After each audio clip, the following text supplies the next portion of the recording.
కోటి మంది మహిళలను కోటీశ్వరులను చేసే లక్ష్యం దిశగా ప్రభుత్వం భారీ స్వయం ఉపాధి పథకాలను రాష్ట్రంలో అందుబాటులోకి తీసుకొస్తోంది. పెట్రోల్ బంకులు, సోలార్ పవర్ ప్లాంట్లు, ఆర్టీసీ బస్సులు, క్యాంటీన్లు, సూపర్ బజార్లు కూడా నిర్వహించగలరని రాష్ట్రంలో స్వయం సహాయ సంఘాలు నిరూపిస్తున్నాయి. మహిళలను పారిశ్రామికవేత్తలుగా ప్రోత్సహించేందుకు ప్రభుత్వం ప్రత్యేకంగా ఇంక్యుబేటర్ను ఏర్పాటు చేసింది.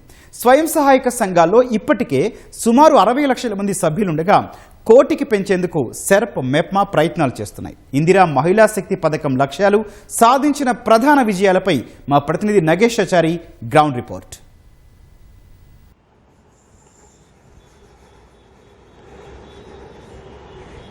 గౌతమ్, రాష్ట్ర ఆర్థిక శక్తిలో ఆర్థిక వ్యవస్థలో మహిళలను అందరినీ కూడా భాగస్వామ్యం చేయాలనే లక్ష్యంతో ప్రభుత్వం ఈ పథకాన్ని నిర్వహిస్తోంది. ముఖ్యంగా అంటే 2047 నాటికి రాష్ట్రాన్ని $3 ట్రిలియన్ ఆర్థిక వ్యవస్థగా తీర్చిదిద్ది దేశంలోనే నెంబర్ 1 ఉండాలనే ప్రభుత్వ ప్రణాళిక. అయితే అంతటి ఆర్థిక శక్తిగా ఎదగాలంటే రాష్ట్రంలో ఉన్నటువంటి ప్రతి ఒక్కరూ ఈ ఆర్థిక వ్యవస్థలో భాగస్వామ్యం కావాలనేది ప్రభుత్వ ఉద్దేశం. పిల్లలు, వృద్ధులను మినహాయిస్తే రాష్ట్రంలో ఉన్నటువంటి ప్రతి మహిళను ఒక ఆర్థిక శక్తిగా తీర్చిదిద్దితేనే ఆ లక్ష్యాన్ని సాధిస్తామని ప్రభుత్వం భావిస్తుంది. అందులో భాగంగానే రాష్ట్రంలో ఉన్నటువంటి మహిళలని ఆర్థికంగా ఒక పారిశ్రామికవేత్తలుగా, వ్యాపారవేత్తలుగా, ఉపాధి కర్తలుగా తయారు చేయాలనేది ప్రభుత్వ ఉద్దేశంతో ఇందిరా మహిళా శక్తి పథకాన్ని రూపొందించింది.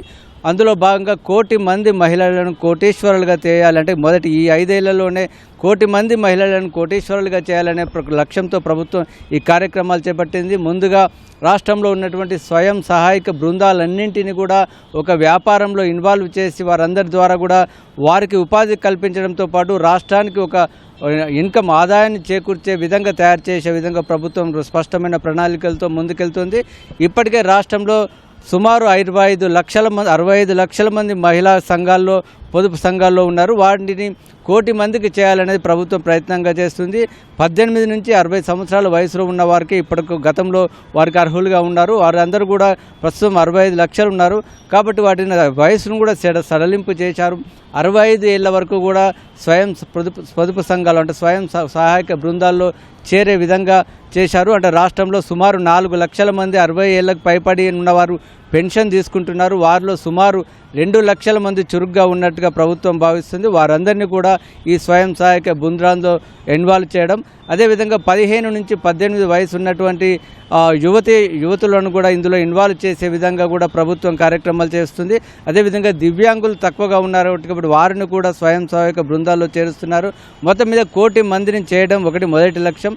అదేవిధంగా ఈ 1 కోటి మందిని కూడా వ్యాపారవేత్తలుగా తీర్చిదిద్దాలనేది ప్రభుత్వం మరో లక్ష్యంగా పెట్టుకుంది. అందులో భాగంగానే రాష్ట్రంలో గతంలో స్కూల్ యూనిఫామ్లన్నీ కూడా ప్రైవేట్ కాంట్రాక్టర్లు చేసేవారు.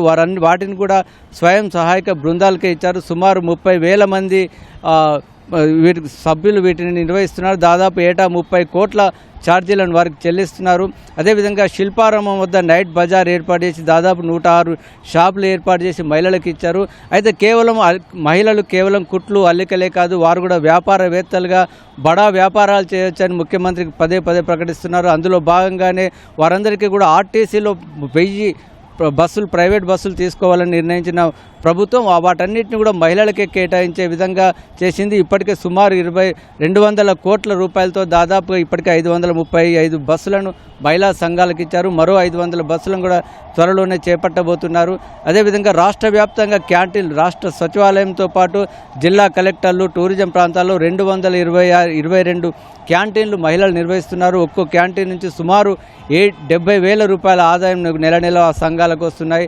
అదేవిధంగా ఇంకా వివిధ వ్యాపారాలు కూడా చేయడానికి ముఖ్యంగా సూపర్ బజార్లు ఏర్పాటు చేయాలని ప్రభుత్వం భావిస్తుంది. ఒక్కొక్క మహిళా సంఘానికి అవసరమైతే 100 ఎకరాలు కూడా కేటాయిస్తామని కూడా ముఖ్యమంత్రి ప్రకటించారు. సూపర్ బజార్లను మహిళా సంఘాలకు కేటాయించి అందులో ప్రభుత్వం కూడా పార్ట్నర్గా ఉండాలని ప్రణాళికలు చేస్తుంది. అదేవిధంగా సోలార్ ప్లాంట్లు అంటే మొత్తం రాష్ట్ర వ్యాప్తంగా 1000 మెగావాట్ల సోలార్ విద్యుత్తును మహిళా సంఘాల ద్వారా చేయాలని ప్రభుత్వం నిర్ణయించింది.